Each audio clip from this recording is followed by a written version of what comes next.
this idea of doom scrolling, which is what a lot of us are getting caught doing, which is popping onto the news numerous times a day and scrolling through with our fingers at every headline of everything that's going wrong and falling apart, and the sky's falling down. And many of us have normalized this process throughout the pandemic with all this time in our hands to be scrolling through the web and noticing and maybe even feeling a bit lost about what to do about the enormity of these problems. It just seems so big at times and so varied and numerous.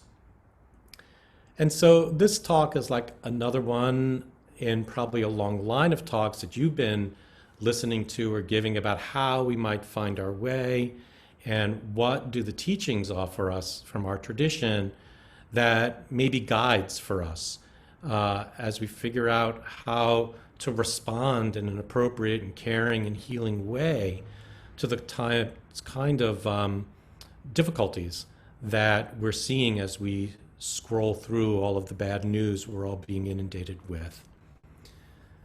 So, let's start with some truth telling, right? I mean, it's true that if you look what's happening in our country and around the world, things are not great. And if you're not disturbed by that, you either aren't paying attention or you're pretty, calloused, right? So I think we're all feeling really disturbed by so much of what we're seeing.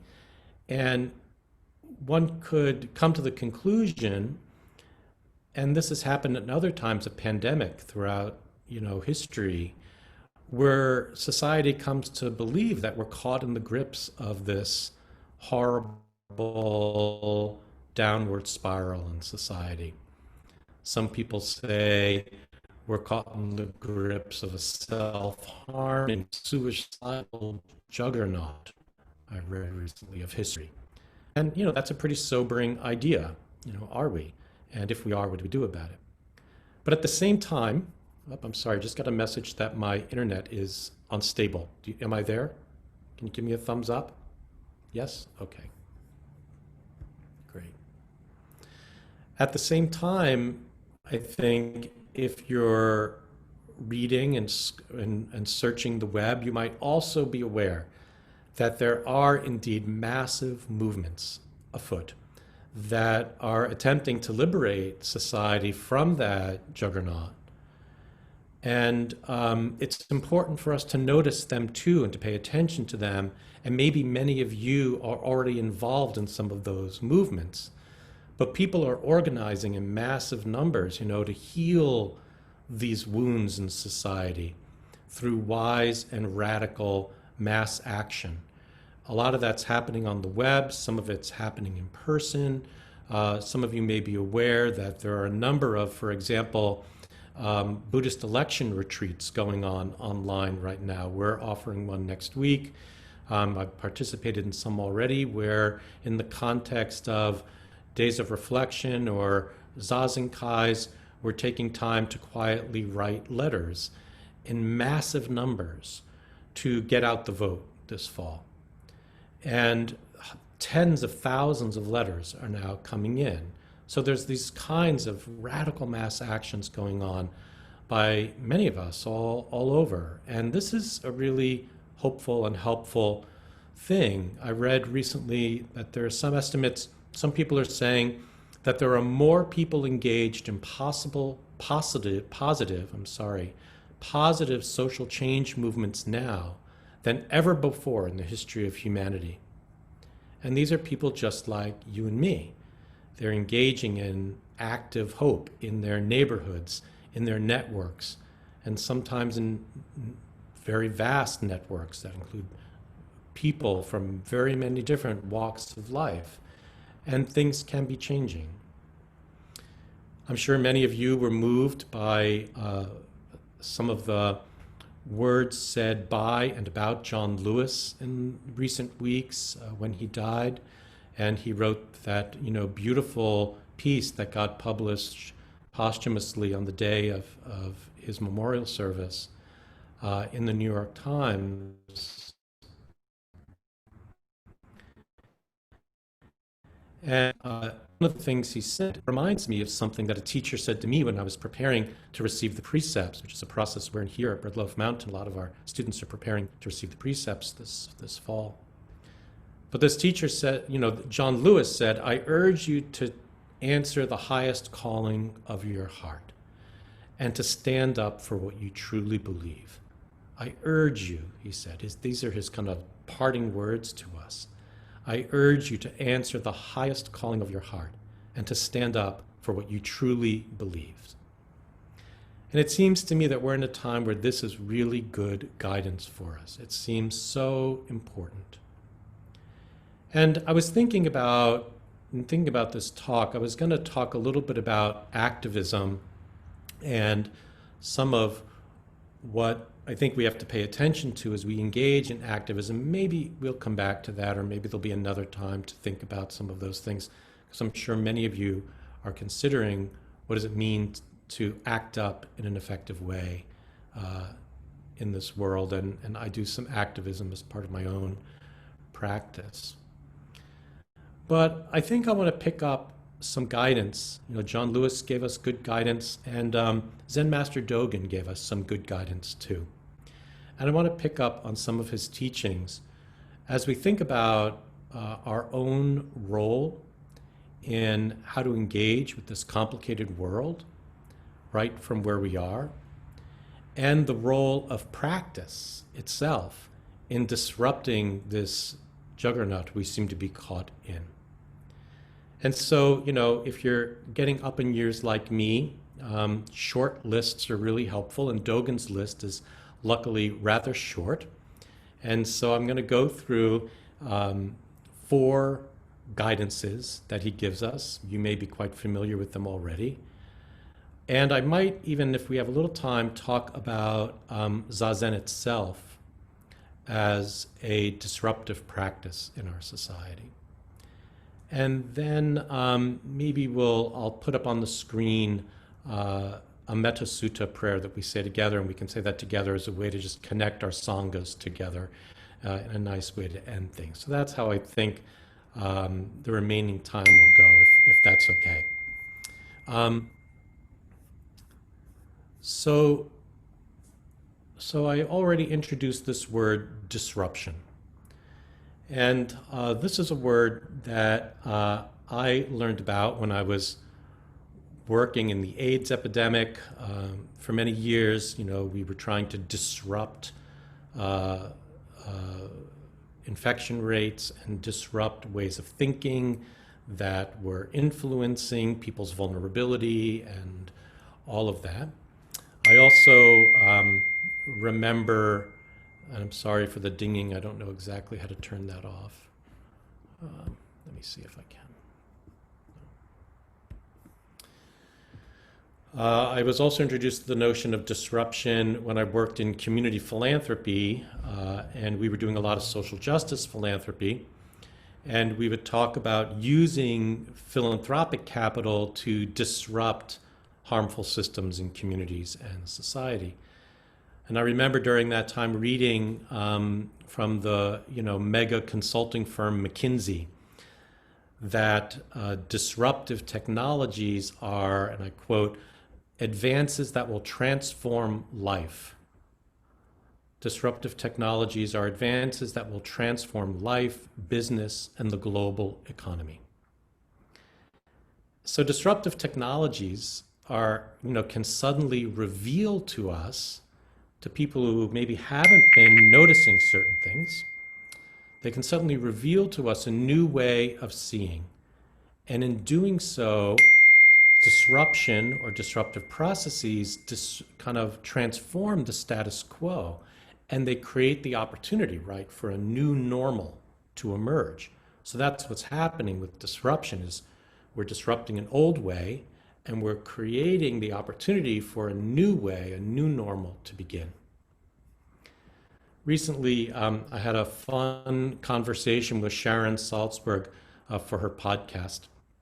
And she had interviewed me for her book, which is coming out. And so I'll plug her book for her, where she talks to a bunch of people who've been doing social engagement and activism and I have a practice in the Bernie Glassman tradition of doing street retreats and working in homelessness and bearing witness on the streets. So we had a nice conversation about homelessness and my own relationship to that issue.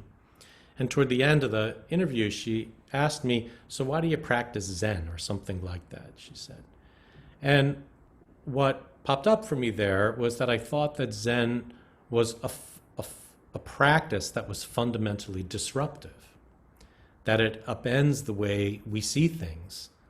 When Zen, we know all these Zen stories, right, that have an element of surprise in them, that kind of challenge or suddenly knock us out of our status quo ways of thinking.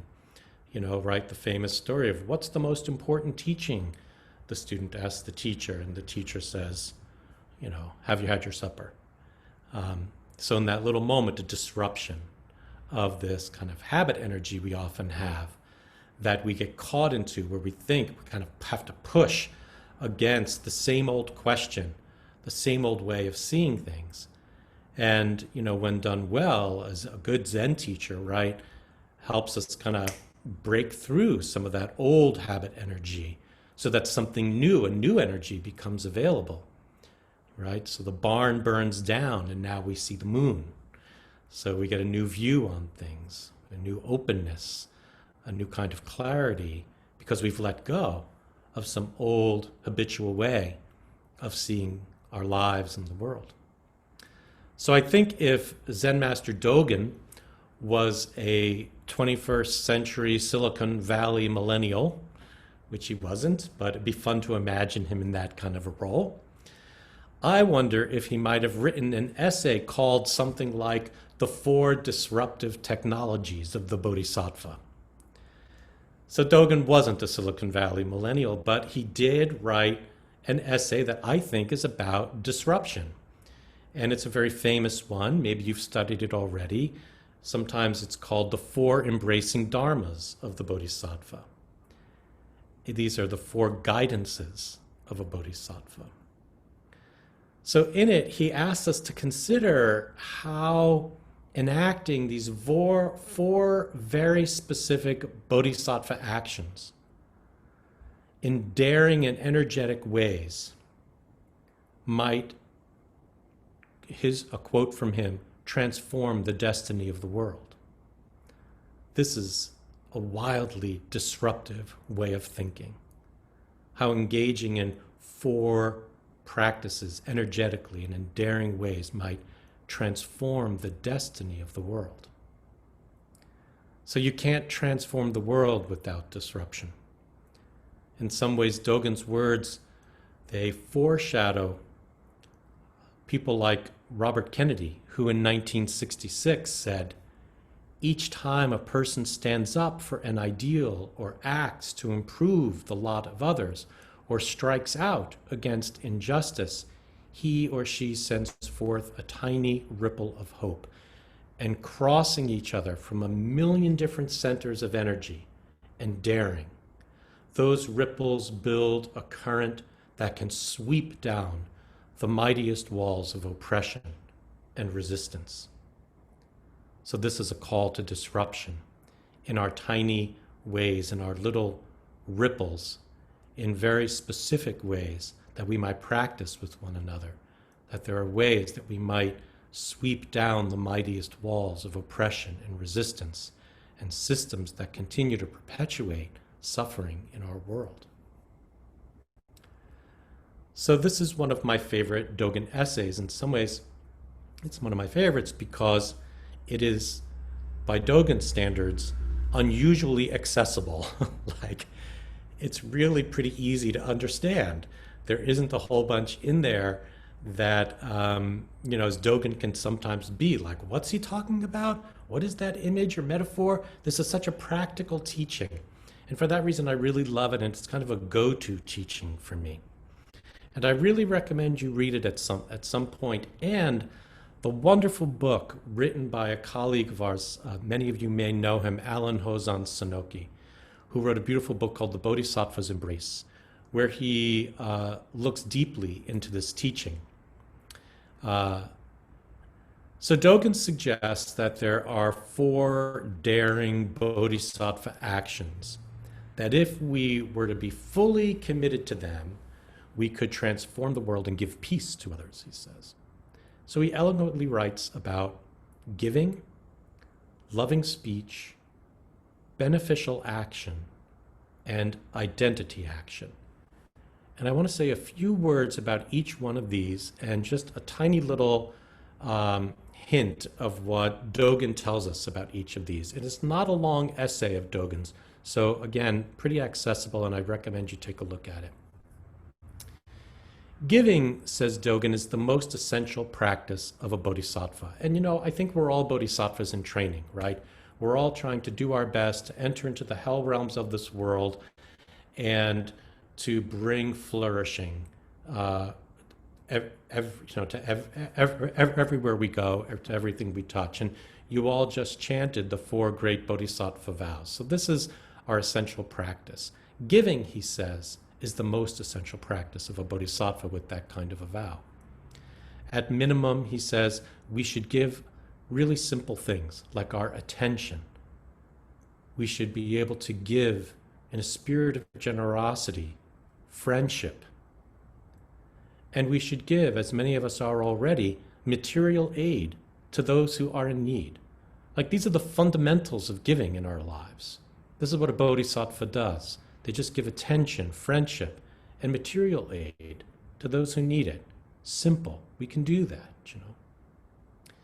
He also says bodhisattvas give spiritual teachings, that they give the opportunity for community to form, and they give organization to chaotic efforts. And I'm paraphrasing him here, but I think this is a really interesting list. Giving spiritual teachings, that doesn't surprise us so much. Giving spiritual friendship, you know, being wholesome, noble friends to one another. Giving community to one another, of course, Sangha, the third treasure that embraces the other two. Of course, he would say we give Sangha, community, a sense of belonging and connection to one another. But he says we also give organization to chaotic efforts. And I think this is so important when we think about how we use our time to really help bind together efforts so that the power of them can be amplified. The power of each individual can be amplified, and we can do more and reach greater heights. And then he says toward the end of this section on giving, which is the longest section that he writes about in the essay, he says, at the highest level, what we give is fearlessness. That's the great gift of a bodhisattva in the suffering world, that we give fearlessness, which is different than just mustering up courage. This is being able to meet the world wholeheartedly, connected to it. And in that sense, we're fearless as we engage it. And I think of Dogen as being disruptive because throughout this essay, he talks in political ways at times. 13th century Japan was a time where there was a lot of social unrest and upheaval. And he was, of course, connected to, affected by, and trying to influence what was going on in the world around him, just like any of us are. And so often he drops into this essay little political directives, or allusions to political leaders. He's trying to signal something wholesome to those who have a lot of power and authority. He says, even if we happen to be people, even if we rule the four continents, so even if we're rulers, right? Even if we rule the four continents, in order to offer teachings of the true way, we must simply and unfailingly not be greedy. So imagine if there were teachers in our world today signaling that kind of message to the leaders of our country and our communities, that the most important thing for you to do as a leader is to simply and unfailingly not be greedy. And this would certainly it would disrupt one of the great political leadership narratives of our time, which doesn't seem to be about not being greedy. It seems to be about some other motivations. Dogen's teachings, as you know, echo teachings in the Lotus Sutra and many other teachings. When I read his lines in this essay about giving, I think of Shantideva's words, where he says, "All the joy the world contains has come through wishing happiness for others. All the misery the world contains has come from wanting pleasure for oneself." In more modern language, I know you have an interfaith, interspiritual and interfaith aspect to your Sangha there, and I do too in my own life. People like Father Greg Boyle, the Jesuit who founded Homeboy Industries in Los Angeles. He's often a person I turn to for inspiration. And he says something similar to Shantideva and to Dogen. And he says it a lot simpler. He says, we get stuck when we make stuff about us. We get stuck when the stuff is about us. And this is the spirit of not being greedy, right? To let go of making stuff about us, which is so hard because, my gosh, we live in a society where it's all about us. And in this way, our practice is to disrupt that habit energy of making it all about us and to simply not be greedy. So giving is disruptive because it's living in a way that makes it not about you. And this is how we in Zen, right, talk about freedom. That freedom from having it be all about you opens us up to love. It makes us open-hearted, makes us kind. It allows us to engage in a kind of supportive affection to one another, selfless and supportive affection of one another. And so the minute we decide that it's not about me, a new energy emerges, a giving energy, a bodhisattva energy, a healing energy, a disruptive energy of giving. And Dogen says this isn't abstract. It's not just a theory. He says to launch a boat or to build a bridge, right? These very kind of just physical things to do. To launch a boat or build a bridge is the practice of the perfection of giving. When we carefully study the meaning of giving, he writes, receiving our body and giving up our body, which means being born and living and even dying, these are offerings, he says. Earning a livelihood and managing a business, says Dogen, from the outset is nothing other than giving. So he's calling us to orient all the activities of our lives, day and night, whatever we do, earning our businesses, earning our keep, making money for our families, taking care of our communities, building infrastructure where it's needed, whatever we seem to be engaged in, all of this is nothing other than giving. So I could say more about this. There's a lot to say about giving. He says a lot about giving. Like he even indicates that we should be giving without any kind of strings attached, and that really cutting the strings that are attached is a radical practice, Sometimes we give strategically, like with this idea that we're going to get something back. And he's like, really giving is being able to give without strategizing for a way to get something in return. And this is a kind of selfless giving. And he says he knows how difficult it is to change our minds about this, how difficult it is to develop new ways of thinking about this. He writes at the end of this section, the mind of a sentient being is difficult to change. Well, no kidding. And it's Dogen being sweet to us and saying he knows this is challenging work, to always be generous. So imagine, what it would be like in our world, in your life, in your community, in your family or network, to simply and unfailingly be committed to not being greedy. What would it allow you to see in the world? What would change if you just let go of all the strings attached to your old ways of doing generosity, disrupted those old ways? What would you notice and see in the world?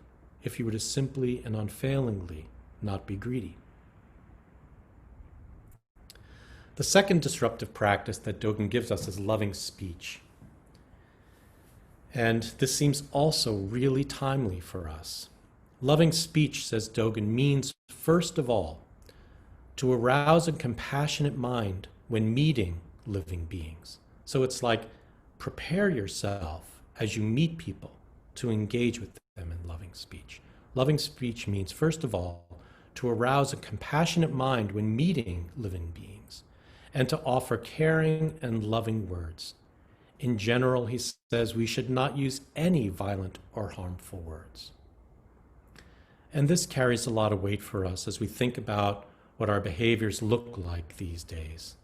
Sometimes in my own doom scrolling, I get to this place where I'm seeking out friends who have the same enemies that I do. You know, people like Brene Brown have called this common enemy intimacy. And we kind of bond around how stupid that world leader is, about what an idiot they are.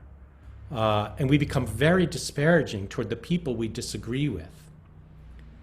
And I'm really challenged sometimes by this, to use words that are not violent, that are not harmful, that are compassionate. And we're hearing this all the time around us. It's so reinforced in our society, right?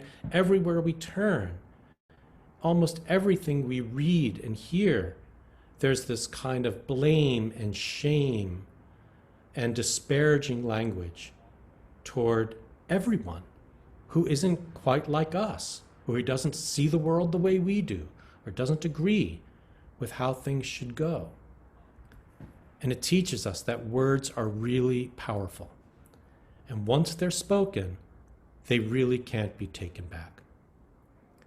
I'm feeling like we live in a time, and maybe this has always been the case, I don't know, but we live in a time where words are often used as weapons, aimed at shaming and harming others. That they're used to build walls and to further separate us from one another. We often use words strategically to pierce into the heart and to harm those we disagree with. But this doesn't need to be so.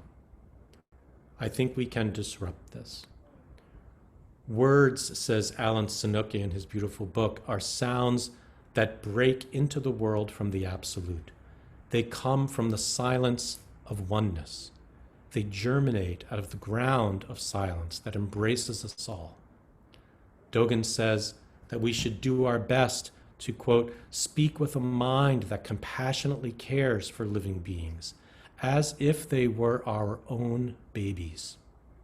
Imagine, how do you speak to your babies? This is the mind of loving speech. This is how we should prepare to speak to others when we meet them. He says, this is loving speech. So it's a question for us, is can our practice lead us to a place where our words emerge out of love? And then Dogen, in this brilliant way, throws us the zinger. He leaves this part of the essay by saying we should really consider the true power of our words. He says, you should study how loving speech has the ability to turn around the destiny of a nation or transform the world. So imagine for a moment, if we really believed that we have the power in our words to turn around the destiny of this nation, what would we say? What would you say if you truly believed that your words could turn the destiny of this nation? I think this is a very disruptive and powerful practice for us. The third disruptive practice that Dogen talks about is beneficial action. And this is not just charity. Charity is often about the power we have because of our privilege and our material well-being. Charity is often about the power we have of having something that we can, at our discretion, give to somebody else. And that sets up a funny little dynamic. Now, I'm not saying we shouldn't be charitable and we shouldn't give from what we have. We should. But I think beneficial action is also asking us to be mindful of the odd dynamic of I have something, and I have a kind of power, and I can decide when to give it to you, which in some ways maintains the status quo of the power divides of our society. We think a lot here about economic injustice, and this is a big thing. Our philanthropic lives, our charitable lives, sometimes those things, sometimes those practices of being philanthropic, as virtuous as they are, can sometimes reinforce the power difference between the haves and the have-nots. And beneficial action, I think, is about disrupting that in a way. Beneficial action, says Dogen, doesn't hold anything back, he says. He says, ignorant people may think that if we benefit others too much, our own benefit will be excluded. This is not the case, he says. Beneficial action is the whole of the Dharma. He ramps up the language on us. Beneficial action is the whole of the Dharma. It benefits both self and others widely. There's a kind of equality. It benefits both self and others, I might say, equally. And this is what characterizes beneficial action. It undermines that old way of separating the haves from the have-nots. Beneficial action is done simply for the sake of action itself, without concern for any specific outcome or benefit in the recipient or any merit for ourselves. And I think we should be careful. You know, we're a society that thinks a lot about burnout and giving too much. And we have to, of course, be thinking about that. But I think sometimes maybe we hold ourselves a little bit too much with kid gloves. You know, that sometimes we think of ourselves as more fragile than we really are. And I think we should be careful about thinking of ourselves as too fragile to act, or that we'll deplete ourselves if we offer too much, or if too much is taken from us. And I think this is what Dogen is getting at. Like he says, ignorant people may think that if we benefit others too much, our own benefit will be excluded, that somehow will be harmed in some way. And I think he's offering us a really valuable warning here, to be careful of that mind. I think we practice at the edge, you know. We learn how to not go too far over that edge. Sometimes we have to pull back. But we're also learning in these practices, as bodhisattvas disrupting the harmful systems of our world, we have to learn how to step up to the edge, right up to the edge, to give to the point where we think maybe we're giving too much. And I think this teaches us something, and it helps in some way for us to step up to that edge. I mean, it's in this part of the essay too, it becomes very clear that Dogen, though he might not have ever heard of someone like Jesus, I don't know what he knew about Jesus or Western religion, but he channels for us the same message of love that Jesus gave. And he, again, foreshadows the message of Martin Luther King. He makes the case that the ripple effects of beneficial action equal not just our friends. They help not just our friends, but they also help our enemies. He says, we should equally benefit friends and enemies alike. We should benefit self and others alike. If we attain such a mind, we can perform beneficial action even for grass and trees and wind and water,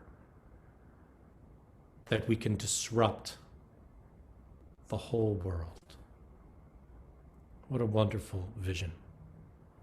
And again, turning his political eye to things, Dogen writes of a person with power and privilege in the community, who is, I think, if I'm reading this correctly, in his own process of awakening, and is hounded by an inner drive to disrupt the status quo of the carefully protected world of the privileged.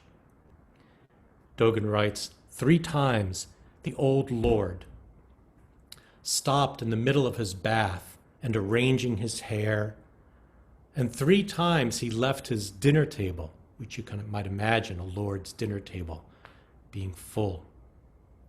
So 3 times he left his dinner table solely with the intention of benefiting others. That he tells us that we can, in fact, challenge our own privilege, that we should listen to the inner voice that makes us get up from our own dinner table, from our own safe environments, with the intention of benefiting others. And Dogen says he aims to benefit not just his friends, but even his detractors. Dogen says he did not mind benefiting even the subjects of other lords. In this way, you should benefit friends and enemies alike. So imagine once again, if this was your approach to beneficial action in the world. If you let go of the idea that you might give too much and instead oriented yourself toward giving your all, knowing that in giving your all, it would equally benefit your friends and your enemies and yourself. What would that kind of action look like for us? And what if we really took deep into our bones that this kind of action is the whole of the Dharma, as Dogen says? And the 4th area Dogen speaks to is identity action. And this is a funny turn of phrase, and maybe it feels a little abstract, identity action. The other 3 seem quite practical, but this one, identity action, may not be immediately obvious to us. Dogen says, identity action means not to be different, neither different from self nor different from others. For example, he says, it is how in the human world the awakened one identifies himself with human beings. Because he identifies himself in the human world, we know that he must be the same in other worlds. When we realize identity action, self and others are one suchness, says Dogen. It seems to me that it's a radical act of solidarity to not be different from yourself and not be different from others. Dogen is saying it seems that when you see who you really are and accept your true nature, when you're neither different from yourself, you're nothing other than yourself, when you see who you really are, that what you will also see is that you are not different from others. That's what we see when we're truly ourselves. And Dogen goes on to say that it is precisely because mountains don't refuse to be mountains that the mountains can reach great heights, which I interpret as, if you are really you, truly and wholly, being you, that you can reach great heights, to be the true you. And when we disrupt the habit of rejecting who we really are, which we do so much, so often we reject this truth that we are everything else.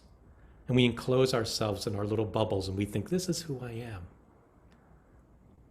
But Dogen is encouraging us to disrupt that, to disrupt the habit of rejecting who you really are, and to accept that we are boundless, dynamic solidarity. Or as Ram Dass used to say, we are loving awareness. That being boundless and dynamic, being loving awareness, Dogen says, great things become possible. So what does this mean practically? I mean, it's very challenging to really become this. And I think it means that we're always in a process of reinventing ourselves in our kind of practical, everyday world. That we're always shape-shifting to meet suffering people where they are, as them, from within their real lives. I think this goes beyond mere sympathy or empathy. This is solidarity. And it's a deep sense, perhaps it's a sense beyond words, that we share completely in the experience of having a life. That this is what we share most fundamentally and completely with one another. A worker at Dunkin' Donuts, a politician, a preacher, a heroin user, a soldier, a disconnected youth, a president, a mentally ill family member, an unemployed mom, a monk, a sex worker, a computer geek, and the list goes on and on and on in endless time. Identity action. Being who you truly are, which is all of these beings, allows us, says Dogen, to reach great heights. Our Dharma grandfather, great-grandfather, Taizan Maizumi Roshi, summed it up this way, right? To see everything else as part of ourselves is wisdom. And when wisdom is truly realized, then compassion and loving kindness spontaneously arise as the functioning of that wisdom. So can you imagine how you might be in this world if you could let go of everything that separates you from others and shapeshift into solidarity with them? How would you begin to walk in this world if that were the case? What would become possible if you could feel completely connected in that way? What heights become possible when you sit in the truth of who you really are? So those are Dogen's 4 embracing dharmas, 4 disruptive dharmas. And I want to, do I have, let me just ask, do I have just another minute to go on? Yes?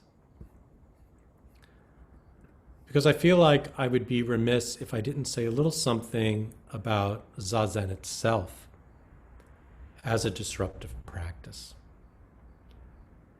Our good friend Dogen writes in Bendoa, if a human being, even for a single moment, manifests the Buddha's posture in the 3 forms of conduct of body, speech, and mind, when that person sits up straight in the sacred action of just sitting, the entire world assumes the Buddha's posture, and the whole of space becomes the state of realization.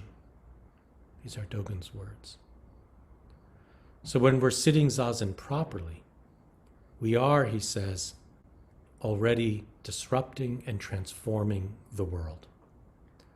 Silently and harmlessly, we stop creating new karma. In doing this and not moving, in not speaking or advancing any gaining idea, we do this very rare thing. We cease from adding to all the commotion of our world. Zazen in this way is the cessation of suffering. And in a sense, we can maybe consider that Zazen is a conscientious way of stepping out of the juggernaut. Zen teachings say that when we just sit in the posture of the Buddha, we are manifesting the realm beyond good and evil, cause and effect. Dogen says that just sitting is the Buddha seal of the body, speech, and mind. A seal means it's like the real deal. You put a seal on it. It's the real deal. It's the mark of authenticity. It's our natural state of dynamic solidarity. There's nothing to do in that natural state because, after all, it's natural. Nothing more is needed. We just allow ourselves to be in dynamic solidarity.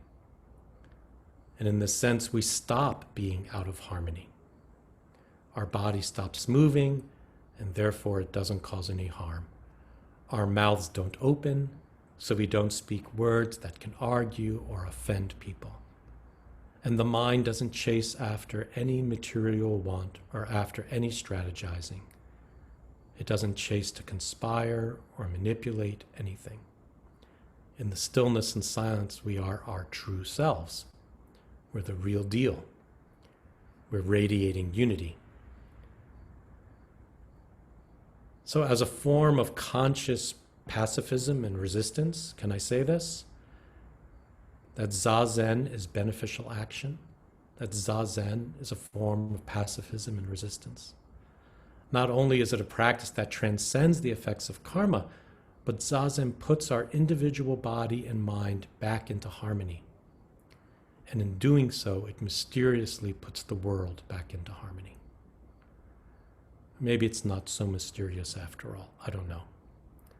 Maybe inner peace, an inner sense of immediacy and integrity, an inner sense of intimacy and authenticity ripple out into our relationships. And from that, loving action arises, disrupting business as usual, pointing to a new way, creating a new normal. So I know maybe Zen purists would argue with me about this, but I'd like to consider that in Zazen we are enacting a profound form of nonviolent resistance. It's like being a tax resistor or a conscientious objector who chooses, as a matter of principle, to not feed the monster in any way, to not participate in the powerful cycles of violence at play in ourselves and in the world. And here's the beauty of this form of action. It is completely and always accessible to us wherever we are. It's an ordinary act, imbued with extraordinary vision. And in this spirit, I'm calling up John Lewis again, who said, ordinary people with extraordinary vision can redeem the soul of America by getting in what I call good trouble, necessary trouble. So my hope for all of us as Dharma practitioners, that we take some bit of Dogen's guidance to us and we become good troublemakers, one and all. Thank you. Roshi, you want to take over?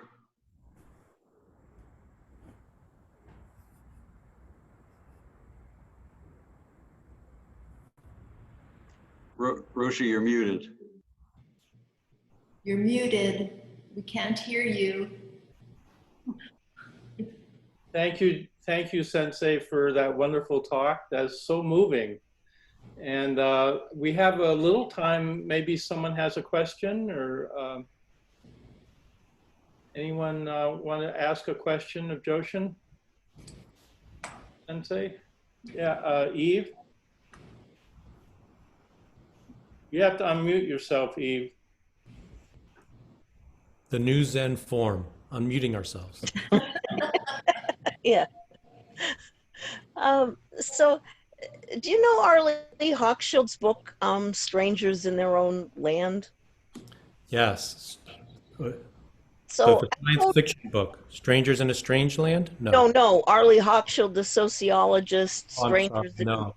Oh, so she wrote this book because she's a sociologist and she saw herself as living in a Berkeley bubble, and she wanted to know, you know, about the Tea Party and how to understand people who support the Tea Party. And she went to Louisiana for 4 years. She made trips and she talked to people and hung out with them.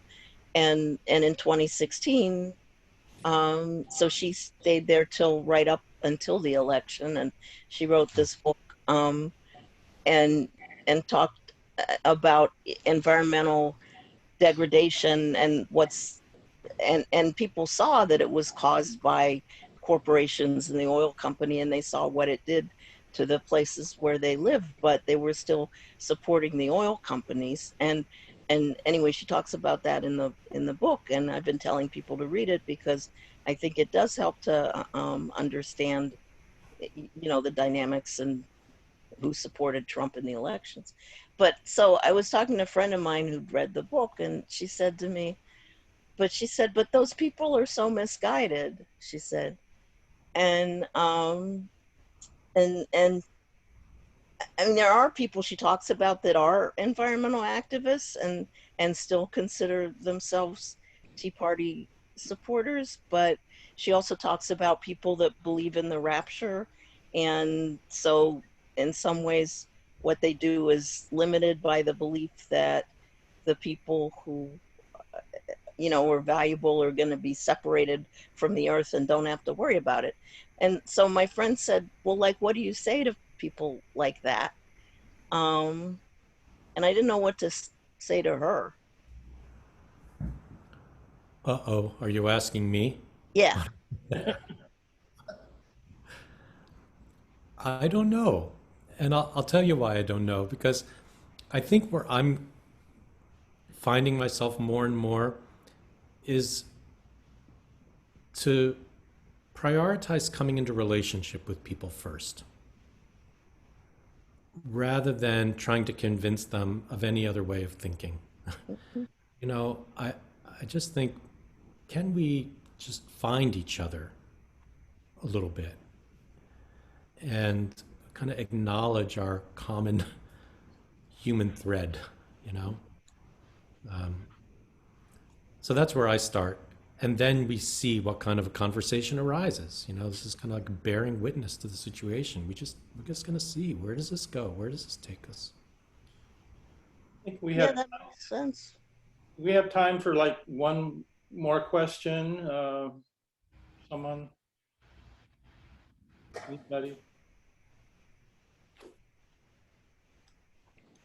I'm not seeing any. Robin? Thank you so much for your talk. Deeply, deeply appreciated. And I would just like to ask if you would tell us what the prayer is that you end with. The Metta Sutta, which I can just put in the chat here because we may not have time to do it together. But you'll have. I don't think we'll have time. Is that right, Mark? It looks like we're kind of done. I think that's right, Sensei. Thank you. I want to say, Robin, that's the prayer that we ended with in my talk a few weeks ago, if you have it. It's And I also can in our sutra book in another form. Yeah. Different translation, the Metta Sutta, the Loving Kindness Sutra. Maybe we could put that up in our next newsletter so that everyone has it. That'd be It's great. nice to know that all our sanghas are doing this and sending out waves of loving kindness. Mm-hmm. And I just think it's a nice way for us to enact solidarity, to know we're all doing this together. Thank you so much for this morning. Thank you, Joshin. Thank you so much for agreeing. It's a wonderful talk. Thank you. Bye.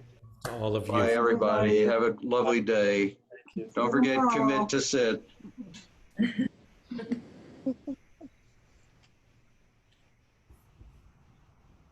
Fabulous talk, Joshin. Thank you so much. Oh, Really. good. I'm glad. June, so nice that you had me. I really appreciate it. Yeah. Nice that you were there yesterday, too. I really enjoyed it very much, really. Yeah. Such Did an you know Tom before? Yes, a little bit, yeah. We actually co-led a hula and Zen retreat on the Big Island. Oh my God, that sounds so wonderful. It was. We'll I've have heard, it again. I've heard that you're a wonderful hula and Zen teacher. She is. And, Well, you know, I feel like we've crossed so many, like we've never actually sat in the same room together. It's one of these situations I'm having a lot lately, but we have so many shared friends. You know, Roshi and June, we know a lot of people together, and I'm sorry we haven't actually hugged. Well, we'll have to do this Maybe.